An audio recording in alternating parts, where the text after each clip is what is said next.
The average person will have 50,000 conversations in their lifetime, and most of them are completely worthless. And not because people are shallow, but I think it's because we're terrified of being seen. After years of studying consciousness and diving into plant medicine ceremonies and exploring quantum physics, doing all the cool spiritual methods, I keep coming back to one of the simplest truths. The most powerful tool for change is conversation.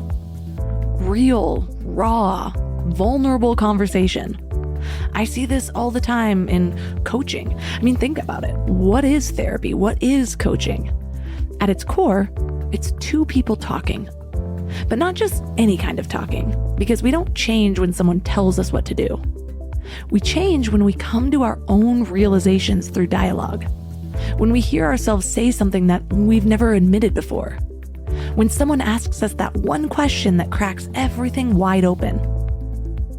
I was at a dinner party in November, and I was actually trying to practice what I preach about being present. I was there consciously, and this woman was telling me about how she couldn't seem to get her art business off the ground. And something in the way she said it caught my attention. It wasn't about strategy or marketing. There was this deep-rooted doubt in her voice. And so I asked her, when's the first time you remember feeling that you weren't good enough as an artist? And she suddenly got quiet. And then the tears started coming. And she told me about being 8 years old, showing her dad a drawing that she was really proud of, and him telling her that she just wasn't good enough to be an artist. Well, she looked at me and said, no one's ever asked me that before. I've spent my whole life trying to prove him wrong, but I've also spent it believing him. Nobody has ever created space for her to explore this fundamental part of who she is. And here's where it gets crazy. Science shows that our brains literally sync up during deep conversations. So we're not just exchanging words, we're creating a shared consciousness. But most of us are too scared to tap into that power. We're too busy hiding behind our carefully curated social media posts and our living my best life bullshit to actually connect. Think about it. When was the last time you had a conversation that changed you? And not just entertained you or informed you, but actually rewired something in your brain. Because that is what's possible every time we open our mouths to speak. And I know some of you are rolling your eyes right now thinking, yeah, right, it's not that simple. But stick with me because there's hard science behind this. Researchers have found that meaningful conversations literally alter our neural pathways. They affect our stress levels, our immune system, even our longevity. And it's not just magical thinking, it is biochemistry. And here's the mindfuck. Even though we're literally wired for connection, we're living in the loneliest time in history. And no, your 500 Instagram followers do not count as real connection. Sorry, not sorry. But the good news is, once you understand the psychology behind what makes conversations work or fail, you can transform every interaction from surface level small talk into a portal for genuine connection. And I'm not talking about some manipulative how to win friends and influence people, even though that is a great book. I'm talking about the real, raw, soul level communication that can heal trauma, bridge divides, maybe even save us from ourselves. Well, today's guest is Alison Brooks. She's a Harvard professor who's cracked the code on conversation. So she's not your typical academic. She has done research on why some people can turn any interaction into gold while others stay stuck in small talk hell. Her new book, Talk, The Science of Conversation and the Art of Being Ourselves, blends cutting-edge research with practical wisdom about how we can all become better at this fundamental human skill.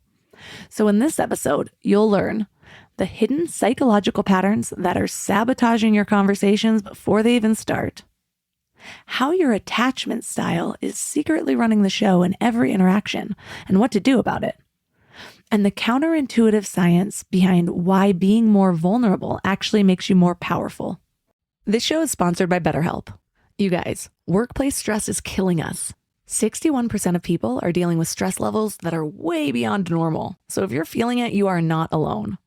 I used to think I could just push through everything, work harder, sleep less, pretend I had it all figured out, but that approach nearly broke me. I am all about following your joy. If that voice in your head is telling you to make a change, listen to it.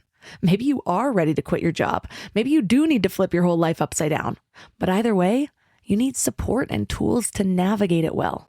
And that's where therapy comes in. Modern therapy teaches you how to set boundaries without feeling guilty, how to manage anxiety before it spirals, how to make big moves from a place of strength instead of desperation. And BetterHelp has over 30,000 therapists and has helped 5 million people worldwide. And you can talk to someone from your couch. No waiting rooms, no awkward scheduling. Therapy gives you the clarity on whether that voice telling you to make a change is your intuition or just the Sunday scaries. But either way, you deserve support. As the largest online therapy provider in the world, BetterHelp can provide access to mental health professionals with a diverse variety of expertise. Unwind from work with BetterHelp. Our listeners get 10% off their first month at betterhelp.com/mindlove. That's BetterHelp, HELP.com/mindlove.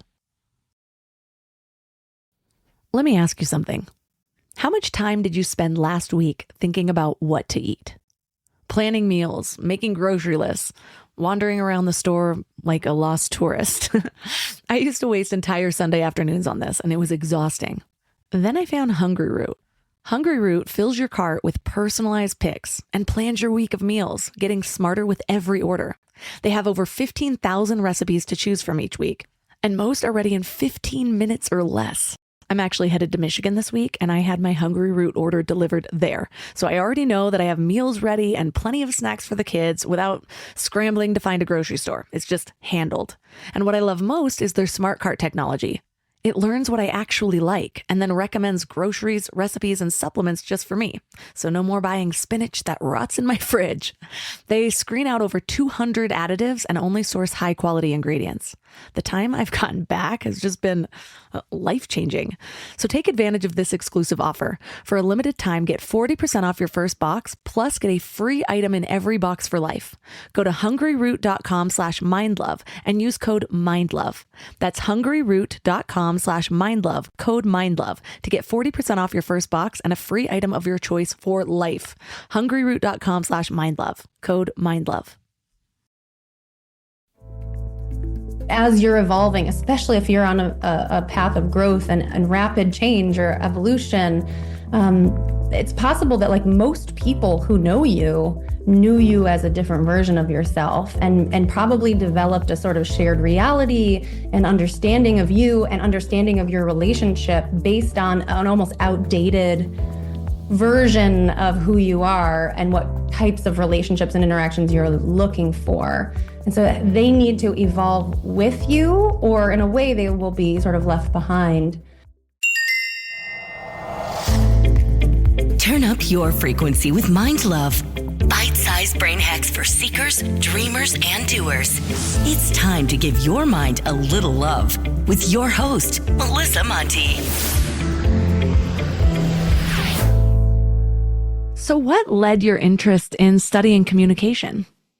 Oh my gosh. I think in a way, all humans are scholars of communication, aren't we? With the way we bump through life. And I think we develop all these sort of fuzzy theories about what's going well, what's not going well. We see other people, we're like, oh, they're so good at this thing, or, oh, I'm never going to do that. We're all kind of like lay scientists of communication. And I was no different until I became an actual scientist. I've been obsessed with humans and emotions and communication my whole life. I'm an identical twin. So I think it's no coincidence that I'm sort of obsessed with human to human interaction and relationships. And we, growing up, I had such a tight knit shared reality with my twin sister that it's almost like I've spent the rest of my life trying to help other people find that as well. Then I went to grad school and started actually studying how people communicate. And I figured out that there's a lot for science, for behavioral science to learn. And we know very little actually about, even though we're all walking around as like lay scientists, actual science knows very little, surprisingly little about conversation and how people actually talk to each other and what does it even mean to do a good job. And so there's a new science of conversation that's emerged over the last 5 to 10 years. And I was very lucky to be part of it and very excited to share it in my new book. I love how you have way more hope than I do about the self-awareness of the average person. You're like, we're all kind of little scientists. I'm like, I know I am, but I found not a lot of people meet me there. I'm like, why aren't you questioning any of this? Yeah, you're right. There is a range in introspection and sort of curiosity about the human condition. I think everybody has a little bit of a fuzzy curiosity, or at least maybe it's more self-focused for some people than others of like, oh, well, what did I just do that didn't go well? Or what did I just do that was totally awesome? And so they're just using themselves as like sample size one all the time. Whereas others, maybe like yourself, you're really watching a broader swath of people and trying to learn from them. Yeah, and gratefully, most people that are listening to this podcast are those types of self-awareness people. But I think I come from a family that's not in a lot of ways. But while you were saying that, I'm like, no, you know what? I might not be giving them credit because they might not be self-aware in all the ways, but they are very witty. And so I think that takes a lot of honing of like, ooh, that got the reaction that I wanted, and just sort of Totally. from there. Oh my God. Okay, so they're witty. In what ways do they seem less good at the sort of observational science of communication or less self-aware? Because wittiness does require a lot of sort of social sensitivity. In what ways are they less sensitive? Well, I would say it's not as much that they're less sensitive. And it's not necessarily around communication. It's just, I had to learn what self-awareness was as an adult. I had a total lack of it and I really equated a lot to how I was raised. And I'm like, none of that side ever questions really anything. If something's going wrong, it's gotta be the other person's fault. There's not a lot of like turning inward, but like I said, they've really nailed like the humor side. And so I had to learn growing up that the joke should not come before the person. If my joke means that an entire group is now laughing at one person, it's probably not appropriate. I didn't learn that until I was like 23 years old. Oh, and it's unfortunate that often there needs to be that intrinsic trade-off between sort of benevolence and humor. When in the book we talk a lot about how do we achieve humor and levity, hopefully without hurting people, or like also like at the same time as achieving sort of self-awareness and understanding ourselves. But I hear you. I think it may not be unique to your family. It's certainly not unique to your family. It may also be a sort of cultural shift over the last, I don't know, forever, 50, 120 years. I think that today, as people are reaching adulthood, we are more clear-eyed about the importance of like self-awareness, mental health, and not just aware of it, but like trying to prioritize it a lot more, even sort of culturally and in public discourse, which is, I think, a really great development.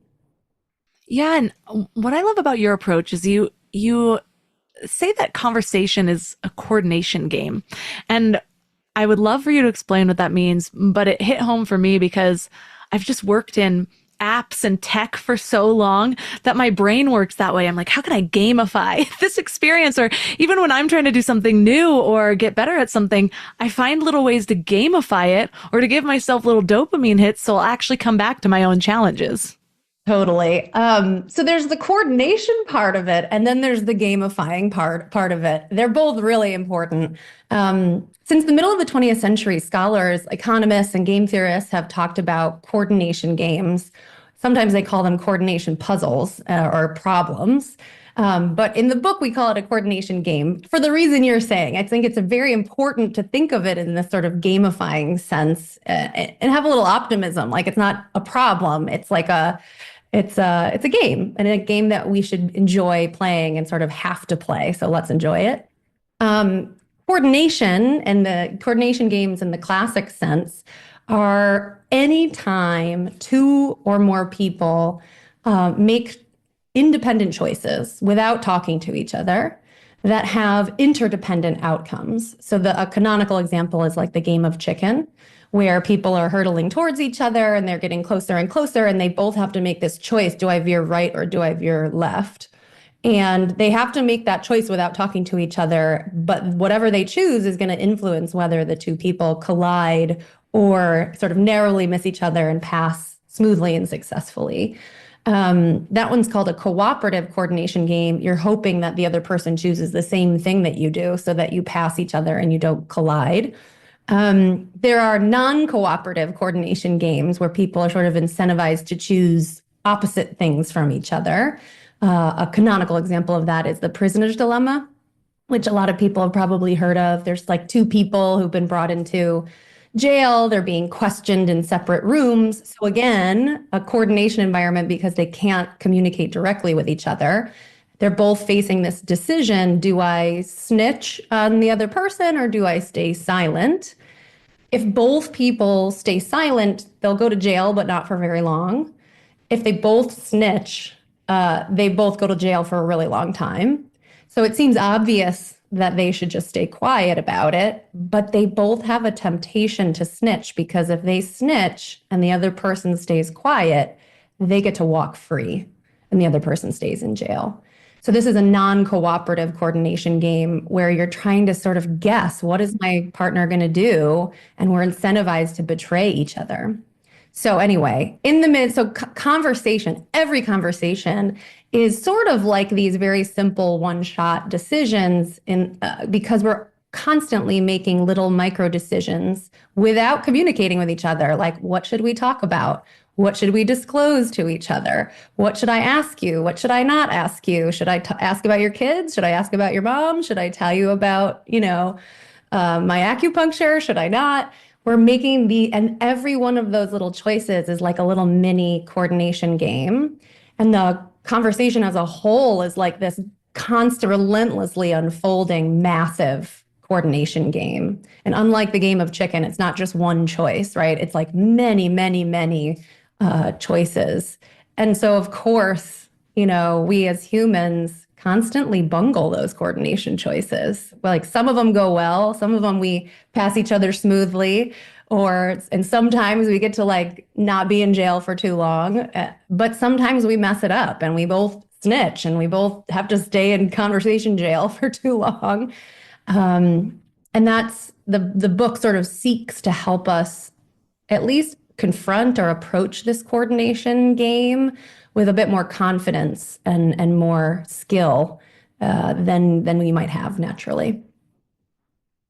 This makes sense as to why so many people end up in these toxic dynamics with specific people.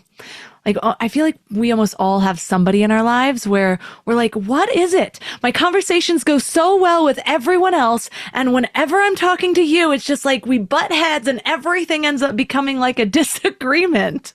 Yes.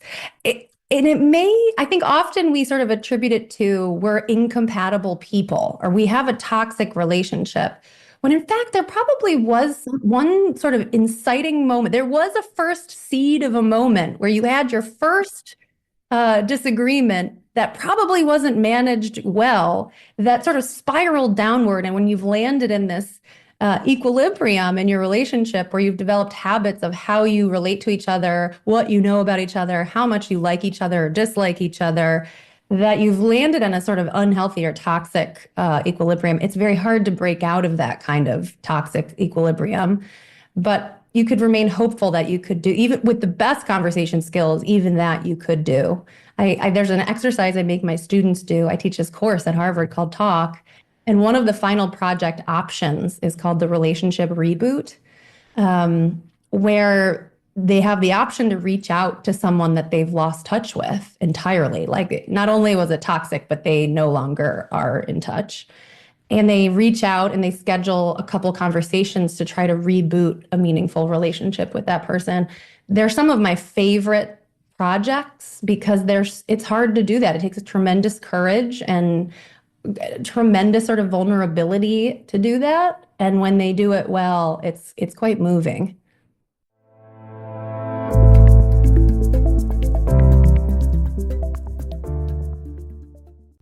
I'd love to play around with that. I'm thinking of, because you're right, it's usually not, I mean, yes, I'm sure we've all met people where it's like, ooh, just this person is rubbing me the wrong way. But I'm actually thinking about several relationships where everything was fine for about 10 years. And then all of a sudden it goes sour, even like 25 years with certain family members. And now I'm like, how do I get out of this? But even in trying, in having that self-awareness and being like, okay, I'm going to try something different. I'm going to yes and everything from this conversation instead of actually saying what I say or what I want to say. And then it just feels like we lose ourselves a little bit. So how can someone come to a conversation, whether it's normal or potentially difficult, and where's that balance of openness and allowing the conversation to guide you versus also staying authentic and true to who you are? I know it's a really hard one. Every relationship in your life, even with an encounter with a stranger, but certainly every relationship with coworkers, with family, with friends, is just a repeated sequence of conversations over time. There's these beautiful illustrations by an artist named Olivia de Ricat called Closeness Lines that they were in the New Yorker a few years ago. I love them. They're reprinted in the book. But the idea is that you could map the sort of closeness of every relationship as two lines sort of converging and diverging and changing and then ending over time. They're really beautiful and moving. You think of like a one-night stand as just like straight lines that cross at one point. You think of a parent, maybe you're really, really close when you're kids and you drift apart, then you come back together and then their line ends before yours does. And so seeing relationships mapped in this way, I think is very poignant. When I look at her closeness lines, what I see missing are the sort of knots along the line. Where are the conversations? What happened in each of the conversations that maybe pushed your closeness lines apart or pulled them back together? In the book, we talk about a metaphor that each one of those knots is sort of like a light bulb, like a string of cafe lights. And our tiny micro decisions in each conversation have the potential to make each one of those bulbs sort of glow a little bit brighter. But then you get to this question that you're asking, which is, okay, well, let me see if I try to be receptive to someone who I disagree with or I don't like being around, but I still feel obligated to interact with. I can make our conversations go more smoothly, but at some point that becomes unrewarding to me. I don't feel like I'm actually learning much from them. It doesn't feel enjoyable. Then I ruminate about it. Then I question, who am I? Why am I being weak, etc. I think it's helpful to reflect about what you have control over and what you don't have control over. During a conversation, you have control over your own choices, right? You can control how you react to somebody in difficult moments, but you can't control what they say or do, which is endlessly maddening, right? For everyone who has like controlling impulses, it's really frustrating that conversation is co-constructed. You actually cannot control the whole thing. And every time your partner says something new, it creates this new, spontaneous, immediate context to which you need to respond. So that's hard. And then ultimately, if you have enough unrewarding conversations with somebody, you have control. You sometimes have the option to sort of deprioritize them in your life. And I think that's sort of what you're grappling with, which is like, at what point do I just say, this isn't rewarding enough anymore? And there are a lot of people in the world who bring me a lot of joy and from whom I like being around better. Then there are often people in our lives where we can't even do that, right? If it's a family member and you feel a sense of obligation or duty to stay in touch with them, a coworker that you have to work with. I still think on the margin, there are things you can do to essentially deprioritize people, the amount of time you spend with them and the amount of emotional or cognitive effort and time that you devote to even thinking about them, even if you still have to interact with them every once in a while. Yeah, I am mourning the loss of, or the change, the seemingly permanent change of just certain relationships. But I find I've spoken to a lot of people in my community, and There's something lonely about being on a path of personal growth because not everyone's on that path. And if anyone out there is like me, it's like sometimes I'll be like, oh, yes, this is a group that I fit into. And then I keep growing. And then I'm like, it doesn't feel like it fits that much more. And then you start questioning, well, what does belonging even mean? What are my expectations for this? And so then I went through a phase of like, and still have this phase, but a process more so of trying to figure out, well, this friend is really great for, or when I want to feel heard. This one's really great for inspiration. This one's really great for when I'm going through something tough, and realizing that not everyone can be what you need in every single scenario. Yeah. But then I think at some point, it's just, like I said, it's just kind of lonely being that introspective in conversations and in relationships so often. Especially if most of the people that you feel close to or know knew you as a different version of yourself, right? As you're evolving, especially if you're on a path of growth and rapid change or evolution, it's possible that like most people who know you knew you as a different version of yourself and probably developed a sort of shared reality and understanding of you and understanding of your relationship based on an almost outdated version of who you are and what types of relationships and interactions you're looking for. And so they need to evolve with you, or in a way, they will be sort of left behind. And I think you're right. I think that can feel really lonely. It also requires that you're initiating new relationships with people who understand who you've become. And that takes a lot of work. Developing meaningful relationships takes time and building trust and sort of shared understanding. But I think even having the self-awareness that growth can feel lonely, successful growth can feel lonely, I hope can be comforting to some people. Just like 2 weeks ago, I was going through one of those phases. I have like a perpetual loneliness, and I think it's from being an only child. And so I've just felt lonely most of my life, and I've seen groups come and go. It was really healing when I got married and had a family, but then still there's like the girl connections, and I've had these thoughts of like maybe my expectations for what a really good friendship, like maybe I've passed that phase because I used to party a lot. So I'd spend like a whole week with somebody and like we'd go to festivals, and now in this phase of life, rarely am I spending overnight with anybody. And so I was just kind of grieving this idea that I wasn't going to have that again.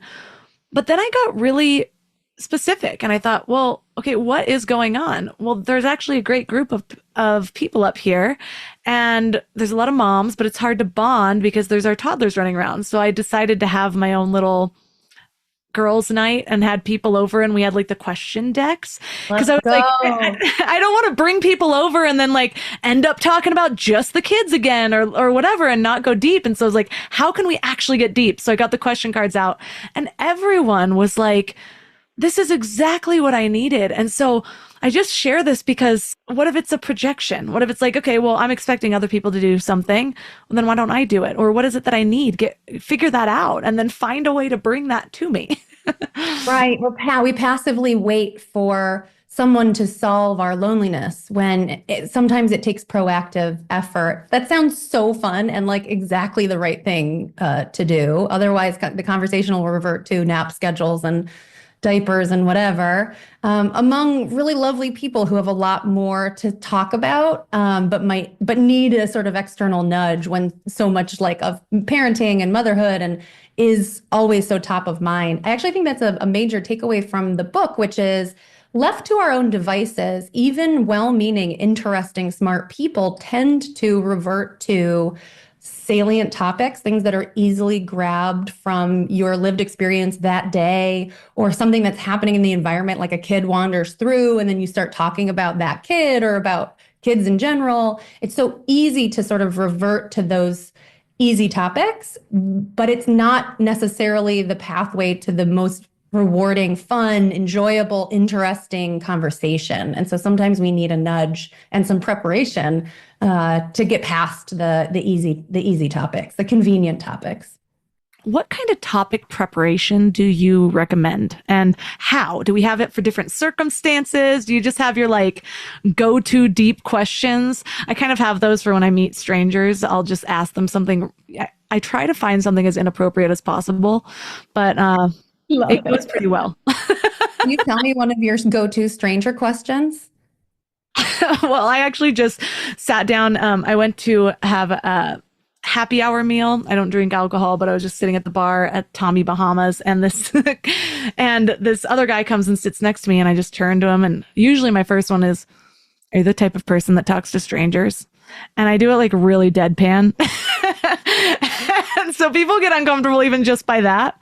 But then I like to It's so comforting. Honestly, it's surprising, but it's not uncomfortable. It's sort of like delightfully comfortable. I'm sure they love it. Well, and then he was like, "Well, I don't think anybody really is," and he kind of tried to brush me off, but I didn't really stop. I like asked him something else, but then I saw his notifications on his phone go off, and I just was like, "What kind of subreddits do you subscribe to?" Then he knows that I'm snooping his notifications, and he gets all red.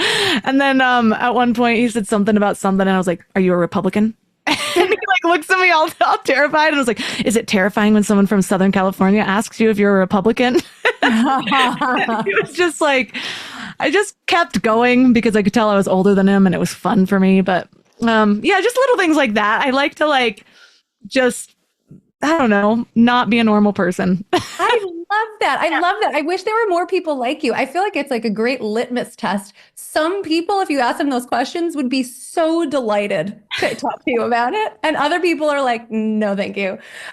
There's some really great research by Nick Epley about the surprising delight of interacting with strangers, which is made much more interesting and fun if you ask them interesting questions that are not just like, "Hey, how about the weather?" or like, "How was your weekend?" or whatever. So keep going. I think so. You have to expect that some people are going to react like, "Get the hell away from me," but other people really might engage with you in a way that's really fun. He did open up, and actually at the end, because we were there for like an hour and we ended up talking, found out what he was reading, where he's getting married, all sorts of stuff. I think he thought I was hitting on him at first until I showed him pictures of my kids. But when I went to walk away, I was like, "See, don't lie to yourself. You feel totally better having spent an hour talking to a stranger than an hour scrolling your phone, and you know it." I just like walked away and I just nodded.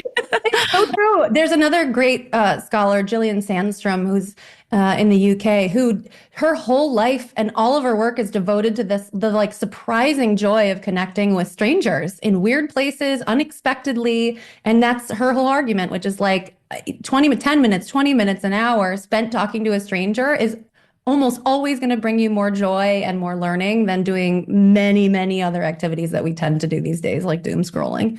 So that's great. Keep going. Well, how do you prepare topics?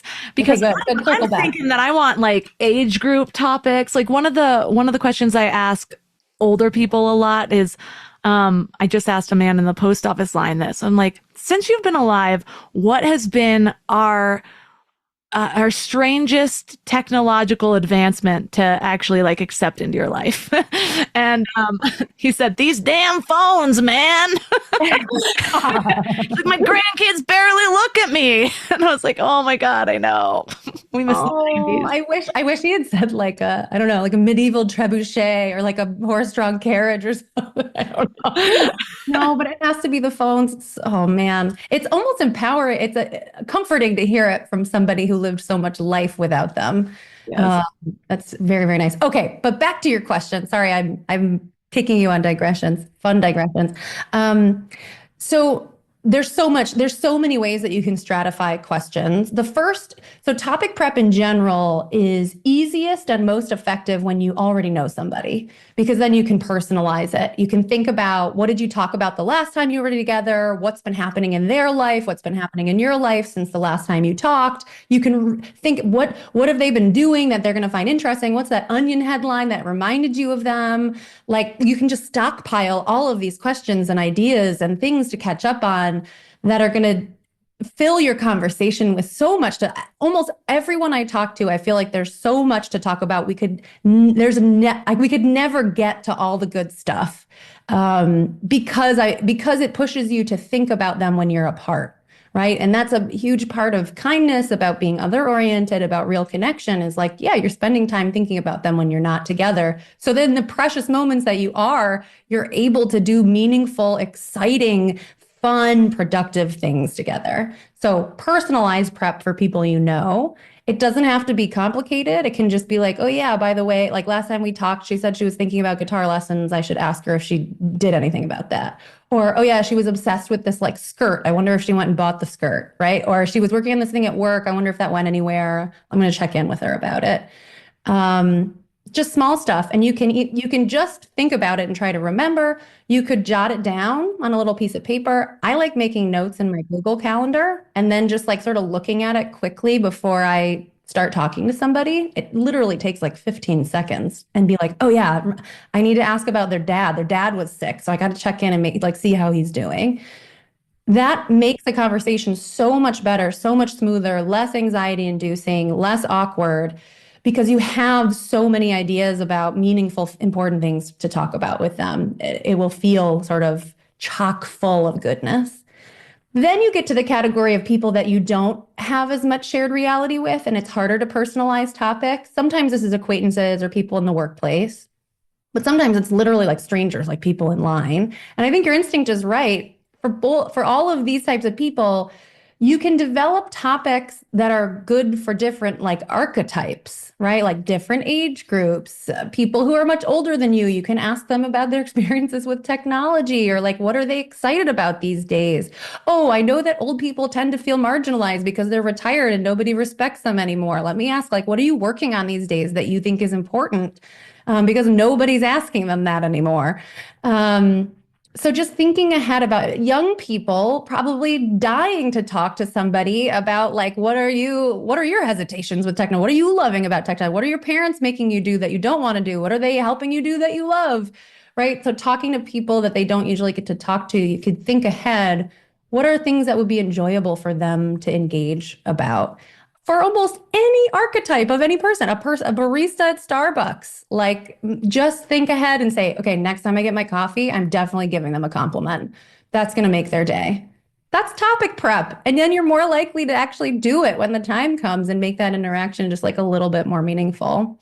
So just topic prep. It's very rare that you would go through your day and be so surprised by an interaction with someone that you couldn't have thought ahead in some way about something to talk about with them. Really. And I don't know if that's sad because our lives are very predictable, or an opportunity because it means that you can prepare mentally for what would be most rewarding to talk to people about. Yeah, and I think rewarding is such a good point, because I remember I'm always the kind that's like making little games out of things. But like I said, I have to, if that's how I'm going to get myself to change or get good at something. I have to find what's in it for me. And I remember once I was reading a book on communication when I was in my 20s, and it was actually a book on how to be charismatic. I was like always Googling the things to be better. I recognized from a young age that I could grow into the type of person that I wanted to be. But I remember going out, and I would go out often by myself in West Hollywood, and I would have these like challenge myself to have conversations with people. And I got really good at it. And also I would find myself like tuning out because I hadn't really tied it into like, how is this rewarding to me? And then I had this whole internal crisis of like, really, like, am I not a good person? Do I not care what other people have to say? And that's when I started actually saying, well, it's because I need to ask the deeper questions. Like, I want to find out these weird questions that I ask people. I want to see how people react to deeper questions. And it became more for me about their reaction. And so less about the question and like more about like, can I get this person to go deeper? Can I get this person to open up? And that was my game. But I think that is something that a lot of people come across. They're like, it's just easier to stay silent in the elevator. Like, why am I practicing this? So what do you see the overall reward being, other than just kind of playing with your day? I would love, let's revisit, hopefully if we have time, revisit the idea of why playing the game for the game's sake feels empty or like inauthentic. I think there could be moments where just being willing to play the game together with another human being is a sign of interest and caring, even if it's the content you're not actually sort of learning new things or like deeply, sincerely interested in. Just the energy and sort of chutzpah to play the game at all and sort of initiate things with people in that way is a form of interest and caring that is meaningful. So let's set that aside for 1 second. It's a topic that comes up a lot in my class because once you learn sort of like hacks about any sort of advice about how to communicate more effectively, whether it's to like try and be more charismatic or ask more questions or make jokes or whatever, it's easy to say, well, is this just a game? Am I just like playing a game and trying to win a game? Let's put that to the side for a second because your question is a really big one, which is what are the rewards of conversation? Like, what are we doing here? What are we looking for? The answer is that, every person that's involved in a conversation is likely looking for different things. And it's a sort of vast constellation of motives. In any one conversation, people always have at least one goal or they wouldn't bother talking to each other at all. So even in this sort of gamifying it, we're going to ask a silly question to a stranger in an elevator. You had some goal of like, well, I just need to engage with somebody. I just need to make this day more interesting for myself by doing this. That's like one totally legitimate goal. Usually when you really have conversations with people, you have many more goals than that. In the book, we talk about a framework to help us organize the many goals that people pursue in conversation.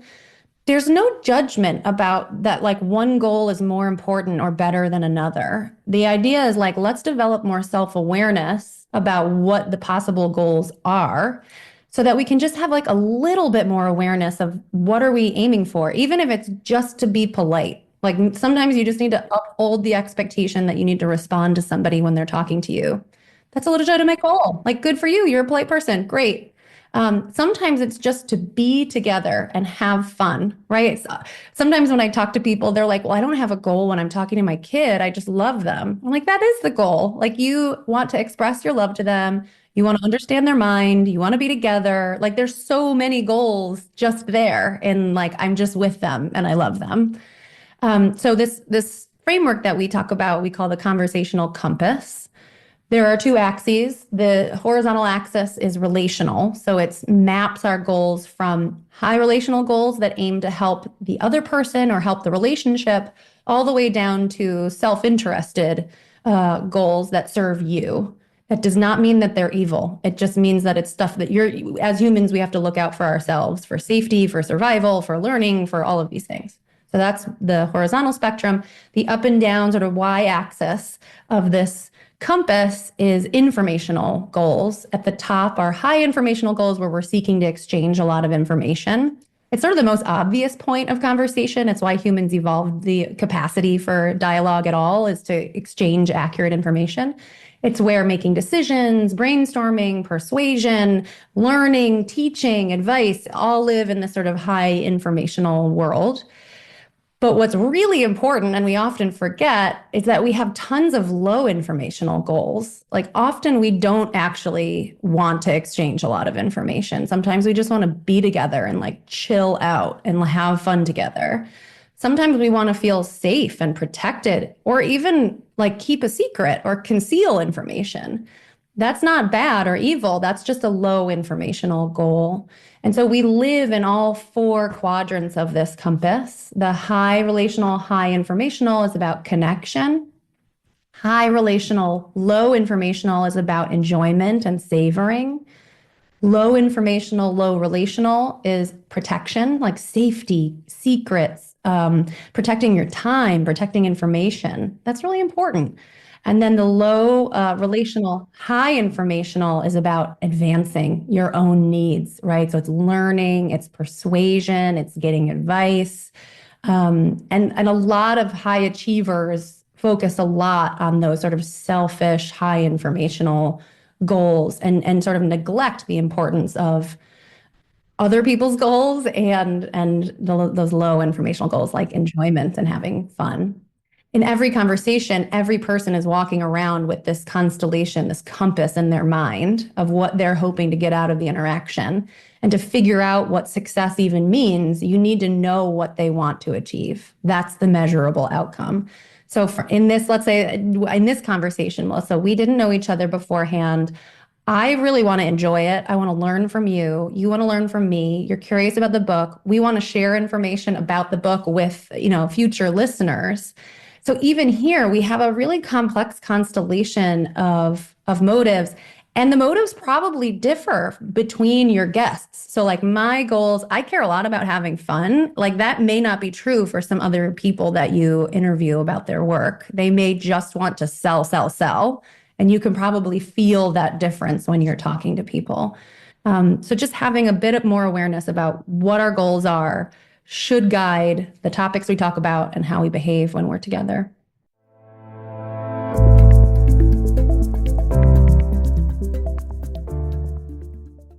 I'm reminded of a couple different interactions that happened this year. One with a family member, one with a friend, but they were both very similar in that we were talking about something. Both of these people are people that I often end up giving advice to. They often ask about things. And so I was kind of working through two different situations and I could tell it wasn't going well. And then I sort of stepped back and I was like, I think I am recalibrating here.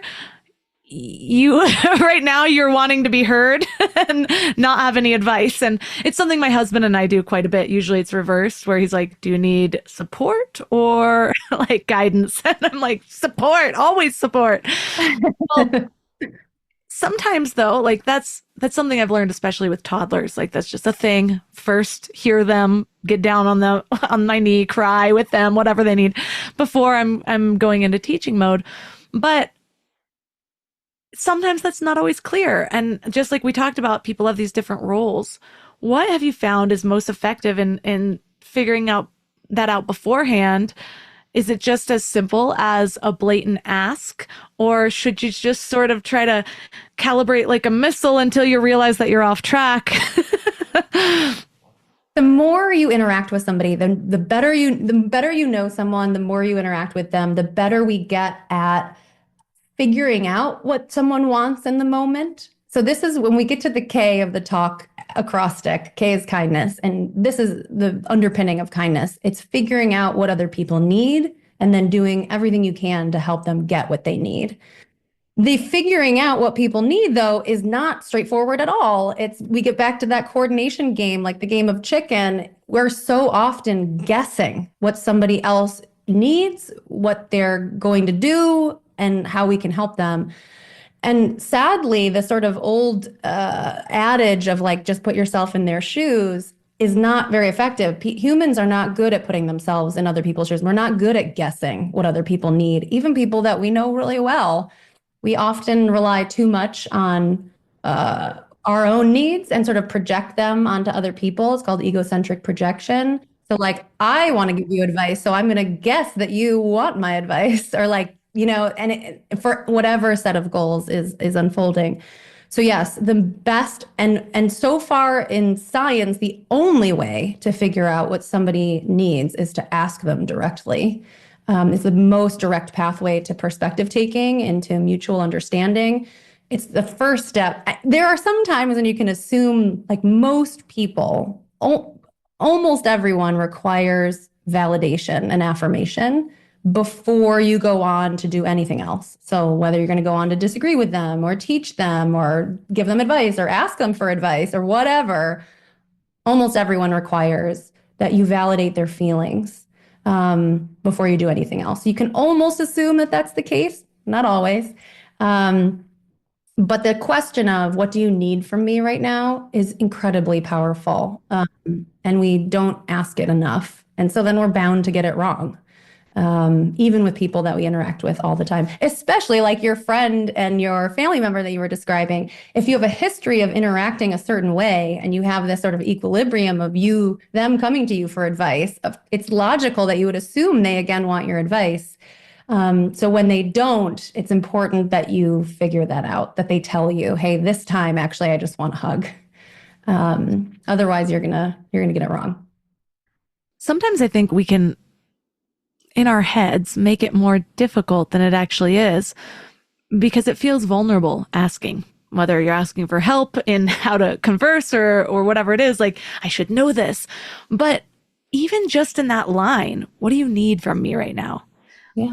That enough is for me to just like fall into somebody's arms. I'm like, thank you for asking. Honestly, I don't even know, but just the fact that you asked that is just so good. And it reminds me of a long time ago, I interviewed this guy named Bo CEO on the topic of debate, but he was talking about how understanding like professional debate tactics has helped him in communication. And the thing that stuck out for me the most in that interview that I still use today was how he talked about like how often when we're arguing with somebody, we start getting all over the place because then we're proving this point, then this point, and then nobody knows what they're talking about anymore. And so he would just stop and say, hold on, what are we trying to get to? What's our goal here? And it reminds me a lot of this conversation here, whether it's in a heated debate or in an actual conversation. It's reminding yourself to stop getting carried away with your ego's stories or what your ego's agenda. Instead, just come back and say, what is our combined goal? How can we be here now together? There's an amazing academic paper about this where they studied how negotiators, if you talk about your superordinate goals, the goals that you all agree on, before you start the sort of hard topic, the one that you disagree about, you're in a way better position to actually do the hard part. And that's true of all conversations. And you don't always have to do it at the beginning. You could say like, pause. Let's remember all the 1 million things that we agree about. That we all love each other. We want this to go well. We want this. We want that. We love ice cream. We love warm temperatures, right? Like often when you get lost in a moment of difficulty or disagreement, we have a tendency to over focus on that topic and that issue. And we forget about the many, many other things that we agree about. Usually you agree about many more things than you disagree about. But the point of disagreement becomes over focalize on it. A good question. So what do you need, or like, what are we aiming for here are helpful. A question that I have gotten in the habit of asking is, how can we make this rewarding for you? That's it. That's what you need to know is like, how do we make this interaction, our relationship, this situation, how do we make it rewarding for you? Do you need it to be fun? Do you need a hug? Do you want me to challenge you? What do you need? The thing that makes it really tricky, so definitely ask those questions more than we do. We should all be asking those questions. The thing that makes it tricky is that people often don't know what they need. Sometimes don't know what they want and need, or what unfolds during the conversation actually changes what you want or need, right? So this compass of motives and goals that we talked about can sort of shift on a dime. All of a sudden, I say to you, Melissa, I've been following you forever and I'm in love with you and like, come move in with me. What do you think? All of a sudden you're like, oh shit, now like I got to do this dance of like, no, I'm not coming to move to you and be with you. I have children and a life. What are you talking about? The revelation of new information can change what you want out of a conversation at any moment. And that's part of what makes this task of figuring out what other people need quite tricky, is that it's always changing. It's like when the guy at the bar saw the pictures of my kids and realized he could let his guard down because he was engaged. It was that moment. All of a sudden his goals change. He thought there's no longer even a sliver of a chance that you were hitting on him. And now it changes into a maybe perhaps less threatening, less stressful, more interesting interaction with a friendly and odd stranger at the bar who's asking about his interest in subreddits, right? Well, one thing that fascinates me and is just the idea that so often we're creating these micro judgments against people based on how they react or what they're willing to talk to, how they talk to. Even if we don't realize that we're doing it, I think we're making more micro judgments than we see ourselves making, some more aware than others. But one thing that you bring up in your book is that our conversation patterns actually reflect our attachment styles. And that, it was like one of those moments of unlocking a new understanding for me, because I am the type of person that can get frustrated when people don't go deep. Again, this last week was another eye opener of like, no, people can go deep. Some people just need more of a nudge than someone like me. But yeah, I realized in reading that I had formed a sort of judgment with surface layer people. I'm going to put them in a box.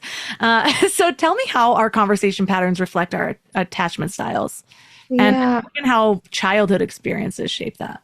Yeah. I think the longer I study conversation, the longer I study psychology, the more I'm reminded there are a lot of people in the world and we are remarkably different from each other. And it's just so I have an identical twin. I think I mentioned that. Even someone who has an exact copy of my DNA and my upbringing, she has wildly different lived experiences in the world and different beliefs and different preferences and different jokes and different everything. Um, and so, that's people who are identical, right? Like essentially the same person genetically. Um, People are just incredibly different from each other. And so we are likely to confront those differences unexpectedly and in weird ways all the time in conversation. And unfortunately, the human mind is built to make judgments and rely on stereotypical thinking and put people in groups, right? Like focus on one aspect of who they are, whether it's their race or their gender or their religion or their sexuality or whatever. It does take constant effort to fight against those judgments as you're in suspend judgment while you're interacting with someone. But it's the only way that you will be able to ask questions to actually come to learn their perspective and understand who they are, what they believe. Why do they believe that? Is it based on good evidence or not good evidence? Are you having fun with them or not having fun with them? And so often instead we confront these moments where someone feels threatened, they get defensive, things get hostile or boring, or we feel disconnected and like they're not like me, and I'm not liking this. And so the conversation and the relationship can get derailed. And so I think it's important for us to try and suspend and sort of fight against those judgmental instincts as much as we can.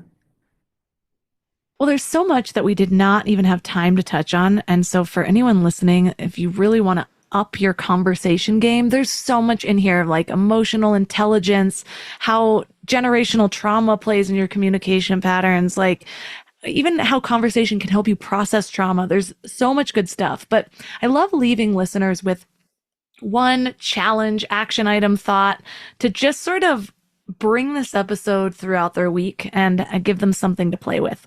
What would that be? I think the best thing, because we talked about it a bit, is this idea of topic prep. When they finish listening to this episode, take 30 seconds to think about someone that you're going to see in the next 24 hours.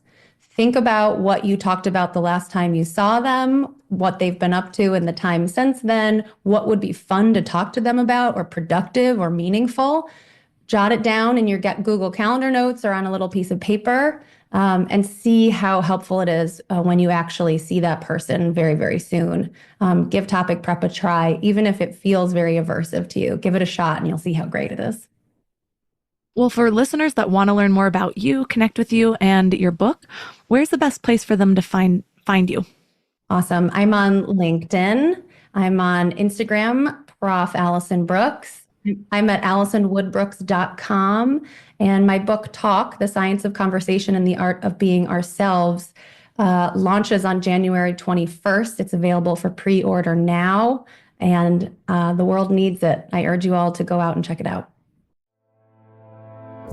All the links for this episode are at mindlove.com/384. Your challenge for this week is to try toxic prep before your next important conversation. Take 30 seconds, literally set a timer, and think about the last meaningful interaction you had with this person. What were they excited about? What were they worried about? What were they working on? And then just write down 2 specific questions that you want to ask them. And I know it might feel weird at first, like you're planning something that should be natural. But here's the thing. Planning for deeper connection doesn't make it less authentic. It just shows you care enough to be intentional. So give it a try and let me know how it goes. You can reach me at mindlovemelissa on Instagram. I also want to tell you about something incredibly special I've been building. You may have heard about it, the Mind Love Collective. We have been doing powerful visioning work this month, and the breakthroughs have been mind-blowing. I've been getting so many messages from people that are in the group, including Linda, who said that your format is perfect for my learning style. As someone who's written curricula and been in many learning environments, I can say that your style and format, as well as your content, are stellar. And Hannah said, I'm learning more about my heart's true desires, and I thought I already knew what I wanted. And Nicole said, I'm just blown away by how much is in here. I'm loving starting the new year like this. So I'd love to have you join us. Go to mindlove.com/join to find out more. And I also want to send love to anyone that's affected by the Los Angeles fires. If you're anything like me, I have been sucked into social media, just sending out love to my friends, people that I know have lost everything. And if you are not in LA or California, you might not know, but it is worse than what you're probably seeing in the media. It's bad. It's been a little bit scary for a lot of people. And so I want to send my love to those of you that are there. Reach out to me if you want to talk.